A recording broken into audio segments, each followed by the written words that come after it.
Olá, amigos, muito bom dia, tudo bem? Você já passou por momentos de desânimo, não é? E já teve vontade até de morrer? Olha, isso é uma coisa que às vezes acontece com os filhos de Deus, inclusive com aqueles que nós achamos que nunca aconteceria. Elias, o profeta de Deus, passou por essa situação.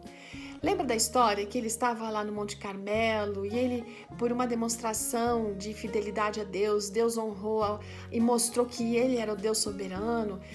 Deus mostrou o seu poder magnífico naquele momento.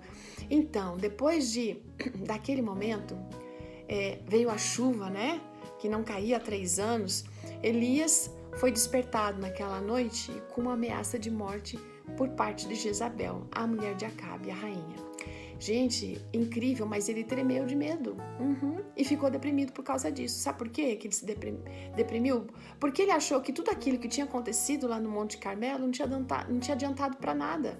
Acabe não tinha mudado de ideia, e se Acabe não tinha mudado de ideia, a reforma também não ia acontecer com o povo.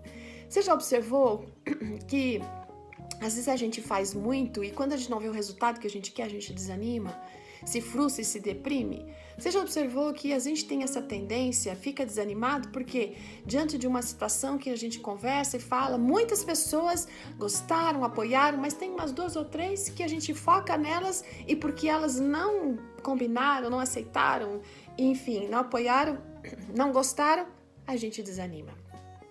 A tendência de olhar o negativo e dar um valor maior para o negativo do que para o positivo, não é? Gente, aquela noite a chuva era muito intensa, mas mesmo assim ele fugiu dali e foi para o deserto. Dá para imaginar? Depois de 3 anos ter sido alimentado por Deus lá no deserto, sendo cuidado por Deus, depois de ter passado por aquele confronto de uma forma corajosa e ver o triunfo, ele estava com medo, fugindo, por causa de um recado de uma rainha má. Elias não estava livre de fragilidades humanas assim como nós. Se ele tivesse apelado para a proteção de Deus, será que Deus teria protegido ele? Com certeza. E ele teria uma história, um testemunho muito importante para ser contado. Mas ele fugiu, gente. Ele permitiu Satanás induzi-lo a desconfiar de Deus. E Satanás faz isso com a gente. Ele estava cansado, ele foge, senta debaixo de uma árvore, lá no deserto, as poucas que existem, e pediu para morrer. Ele não queria nunca mais ver ninguém na frente dele e adormeceu. Ellen White, quando comenta a respeito disso, ela diz o seguinte, que todos nós passamos por dias de profunda, decepção e desânimo.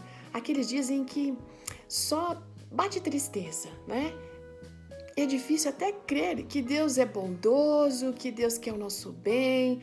Dias em que os problemas ficam perturbando de tal maneira que parece melhor até a gente morrer do que continuar vivendo. Mas é nesse momento que a gente precisa confiar em Deus. Não podemos perder nossa confiança nele. Se nesses momentos a gente pudesse ter a percepção espiritual, a gente veria as providências de Deus. Nós veríamos os anjos nos procurando ajudar, salvar de nós mesmos. Porque nós mesmos aqui nos colocamos às vezes nessas enrascadas depressivas pelos pensamentos, pelas ideias que colocamos. Mesmo tendo experimentado as grandes obras de Deus na sua vida, visto os milagres, será que você também não tem permitido ficar desanimado ou desanimada, achando que não vale a pena viver? Não é o plano de Deus que a gente deixe se levar pelo desânimo. No tempo devido e no modo dele, ele vai nos dar toda a força necessária para sermos vencedores. Amém? Ótimo dia, amigos. Até amanhã.